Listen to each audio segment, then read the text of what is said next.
नमस्कार, आदाब, सत श्री अकाल। दिवाली की बहुत बहुत बहुत मुबारकबाद। मैं सैयद याकूब इस्तकबाल करता हूं आपका एक बार फिर से आईएसएम एजुकेशन में। आज हम हिंदुस्तानियों के लिए और पूरे हिंदुस्तान वासियों के लिए दिवाली पर हमें दो बहुत बड़े तोहफे मिले हैं। पहला तो एक, हमने पाकिस्तान को आखिरी बॉल में एक रोमांचक मैच में हराया और एक बहुत अच्छी जीत हासिल की, जिसमें विराट कोहली का बहुत बड़ा योगदान था।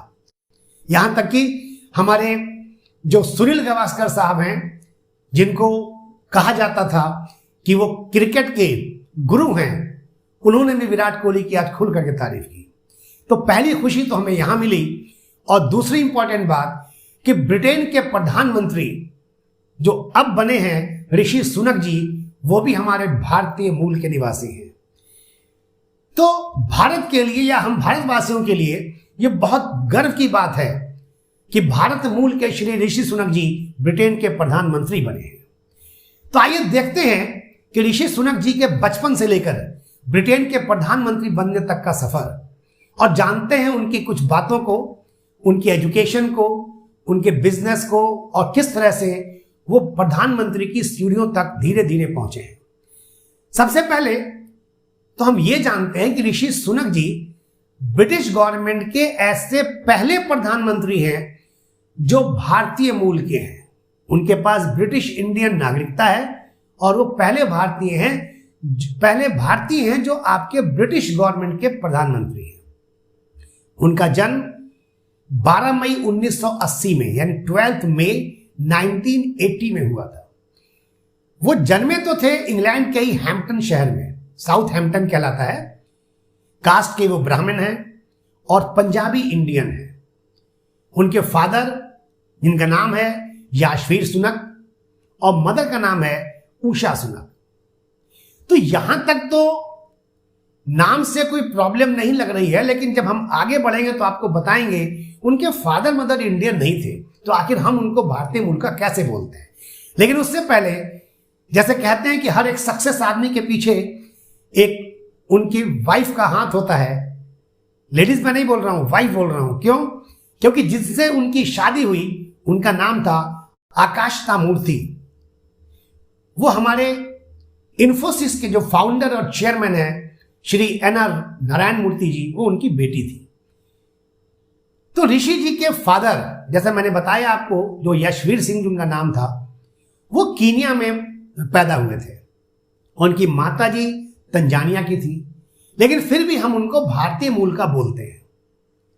क्यों बोलते हैं, आइए इसको जानते हैं। एक्चुअली उनके दादा दादी जो थे वो भारत के पंजाब में एक गांव है गुजरावाला, जिसको हम गुजरावाला भी बोलते हैं, वो वहीं के रहने वाले थे, जो फिलहाल पार्टीशन के बाद अब पाकिस्तान के पंजाब प्रांत में है। तो वहीं पर चूंकि दादा दादी रहते थे, उसी को लेकर के हम उनको भारतीय मूल का बोलते हैं। तो ब्रिटिश प्रधानमंत्री भारतीय मूल के इसलिए हुए क्योंकि उनके दादा दादी भारतीय थे। आइए बचपन से लेकर के हायर एजुकेशन तक उनके बारे में जानते हैं कि उन्होंने कहां पर और किस तरह के कोर्सेज किए। उन्होंने सारी एजुकेशन अपनी वही लंदन से की है, यानी ब्रिटेन से की है। प्राइमरी एजुकेशन वो विंचेस्टर कॉलेज से किया उन्होंने। मिडिल और यूजी एजुकेशन ऑक्सफोर्ड यूनिवर्सिटी से किया, जो लिंकन कॉलेज के नाम से जानता है। वहां पे बहुत सारे ऑक्सफोर्ड यूनिवर्सिटी के कॉलेजेस हैं, जिसमें लिंकन कॉलेज आता है। हायर एजुकेशन उन्होंने ग्रेजुएशन किया फिजिक्स में, उन्होंने इलेक्ट्रिकल इंजीनियरिंग की, उन्होंने MBA किया। उसमें स्टैनफोर्ड यूनिवर्सिटी का भी बहुत बड़ा हाथ है, जहां से वो पढ़ करके और अपनी हायर एजुकेशन को कंप्लीट किया। तो शुरुआती दौर में ग्रेजुएशन या इंजीनियरिंग और MBA, लास्ट उन्होंने MBA किया। MBA करने के बाद उन्होंने, ऐसा नहीं है कि एक बहुत बड़ी ऑर्गेनाइजेशन खोला या सीधे पॉलिटिक्स में आ गए। सबसे पहले उन्होंने बैंक्स में जॉब किए, कुछ मैनेजमेंट फर्म में रहे, जो मैनेजमेंट फर्म में अपना उन्होंने टेक्निकल एडवाइस भी दिया। बहुत सी कंपनी में एज एन कंसल्टेंट काम किया। उनको इकोनॉमिक्स की बहुत अच्छी नॉलेज थी, अकाउंट्स की नॉलेज थी, तो उन्होंने बहुत सी कंपनी में कंसल्टेंट की तरह काम किया, बैंक्स में काम किया, कुछ मैनेजमेंट फर्म में भी काम किया। लेकिन उन्होंने 2009 में अपने जो जॉब बैंक के थे उसको छोड़ दिया और 2010 यानी 2010 में उन्होंने एक अपनी फर्म तैयार की, अपनी फर्म को स्टार्ट किया जिसका नाम था तेलम पार्टनर। इस फर्म को चालू करने के बाद काफी दिन उन्होंने इसको चलाया, लेकिन उनका मन अब राजनीतिक में आने का था, यानी कि गवर्नमेंट में, पॉलिटिक्स में आने का था। तो आइए अब हम देखते हैं इस एजुकेशन और अपने बिजनेस कैरियर के बाद वो किस तरह से राजनीतिक कैरियर में आए, यानी कि पॉलिटिक्स में आए। हुआ यूं कि 2014 यानी 2014 में जो ब्रिटेन की एक पॉलिटिकल पार्टी थी जिसका नाम था द कंजर्वेटिव पार्टी, उसकी तरफ से ब्रिटेन की संसद में उनको जगह दी गई, एक पोजीशन दी गई। उसके बाद 2015 में इलेक्शन हुआ, उसमें वो जीते। 2017 में इलेक्शन हुआ एमपी का, उसमें वो जीते, दोनों चुनाव वो जीते। उसके बाद ब्रिटेन की पार्लियामेंट में उनको इन्वायरमेंट एंड रूरल अफेयर्स यानी पर्यावरण और ग्रामीण मामलों में चयन समिति में उनको रखा गया, यानी एक ऐसी ऑर्गेनाइजेशन जो पार्लियामेंट की थी उस ऑर्गेनाइजेशन में उनको उस समिति में शामिल किया गया। और 2019 में उनको चीफ सेक्रेटरी बनाया गया ट्रेजरी का, यानी ट्रेजरी के मुख्य सचिव के रूप में उनका अपॉइंटमेंट हुआ।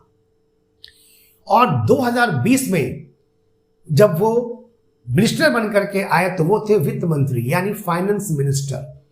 तो 2020 या 2020 में वो एक फाइनेंस मिनिस्टर बने, लेकिन किसी एक मामले को लेकर के उनको फाइनेंस मिनिस्ट्री से अपने पद से इस्तीफा देना पड़ा। 2022 में उन्होंने इस्तीफा दे दिया, यानी मुश्किल से 1.5 साल के आसपास रहे, उसके बाद उन्होंने अपने पद से इस्तीफा दे दिया। तो ये उनका पार्लियामेंट का सफर था। पार्लियामेंट का मतलब वो एमपी कैसे बने, काफी उन्होंने कमेटी के सदस्य भी रहे, लास्ट में फाइनेंस मिनिस्टर भी रहे, उसके बाद उनको वहां से इस्तीफा देना पड़ा। अब आइए जानते हैं कि संसद की काफी कमेटी सदस्य के अध्यक्ष रहने के बाद वो प्रधानमंत्री की रेस में कैसे आए। तो प्रधानमंत्री की रेस में कैसे आए ये जानते हैं। जो तत्कालीन प्रधानमंत्री यानी प्राइम मिनिस्टर थे बोरिस जॉनसन, उन्होंने रेजिग्नेशन दिया, रिजाइन किया। रिजाइन करने के बाद जो उनकी जो पार्टी थी द कंजर्वेटिव पार्टी, जिसमें करीब 357 सांसद हैं, एमपीज हैं, उन्होंने मतदान दिया अपने नए प्रधानमंत्री के लिए। तो वहां पर मतदान काफी राउंड में चलता है, तो काफी राउंड में मतदान चला। जो जो लोग उसमें नॉमिनेटेड थे, जिनको कम वोट मिला वो उसमें से हटते गए, यानी कि प्रधानमंत्री की रेस से बाहर होते चले गए। अब सिर्फ 2 उम्मीदवार बचे जो प्रधानमंत्री की रेस में थे, एक हमारे ऋषि सुनक जी और दूसरी थी लिज ट्रस। लिज ट्रस जो थी वो इस नॉमिनेशन में ऋषि सुनक जी के साथ अकेली बची थी जो प्रधानमंत्री के रेस में थे, लेकिन ऋषि सुनक जी को इसमें वोट कम मिला और वोट कम मिलने के कारण वो हार गए। और बोरिस जॉनसन के इस्तीफे के बाद ब्रिटेन की नई प्रधानमंत्री बनी लिज ट्रस। अब हम और आप ये जरूर जानना चाहेंगे कि आखिर लिज ट्रस जब प्रधानमंत्री बन गई तो कैसे हमारे ऋषि सुनक जी प्रधानमंत्री बने। तो हुआ ये कि लिज ट्रस जो है जब वो प्रधानमंत्री बनी तो उन्होंने 45 दिन, करीब 45 डेज के बाद खुद इस्तीफा दे दिया, क्योंकि कुछ ऐसी प्रॉब्लम वहां पर ब्रिटेन में इसकी आ गई थी, फाइनेंशियल प्रॉब्लम आ गई थी, क्राइसिस इसको बोलते हैं। जब उन्होंने इस्तीफा दिया तो अब सिर्फ एक उम्मीदवार बचे थे, ऋषि सुनक। लेकिन फिर यह माना जाने लगा कि दोबारा बोरिस जॉनसन प्रधानमंत्री की रेस में आगे आएंगे। वो आए भी, लेकिन उन्होंने चुनाव लड़ने से साफ साफ मना कर दिया। जब उन्होंने चुनाव लड़ने से मना कर दिया तो फिर हमारे पास एक ही बचे जो हमारे भारतीय मूल के थे, ऋषि सुनक जी। लेकिन अंतिम समय में एक और हाउस ऑफ कॉमर्स के नेता पेनी मोडार्ट थे जो इस प्रधानमंत्री की रेस में आगे आए, लेकिन उन्होंने भी अंतिम समय में अपना नाम वापस ले लिया।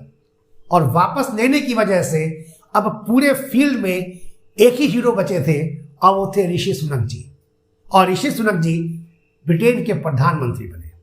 तो ये था उनके बचपन से लेकर के एजुकेशन से उनकी बिजनेस, जॉब्स, उसके बाद पॉलिटिकल सफर और प्रधानमंत्री बनने का सफर। तो ये हमारे लिए बहुत खुशी की बात है कि ब्रिटेन के प्रधानमंत्री भारतीय मूल के हैं। तो हम उनके उज्जवल भविष्य और भारत के साथ ब्रिटेन के अच्छे रिश्तों की कामना करते हैं और उम्मीद करते हैं कि आने वाले दिनों में ब्रिटेन से भारत के व्यापारिक, सामाजिक और व्यवहारिक संबंध अच्छे होंगे और फिर से ब्रिटेन यानी ब्रिटिश गवर्नमेंट और भारत गवर्नमेंट एक मिल करके बहुत से ऐसे स्टेप्स उठाएगी जो भारत की उन्नति, देश की उन्नति और भारत और दूसरे देशों में जो आतंकवाद फैला हुआ है उस पर भी लगाम लगाने में कामयाब होंगे।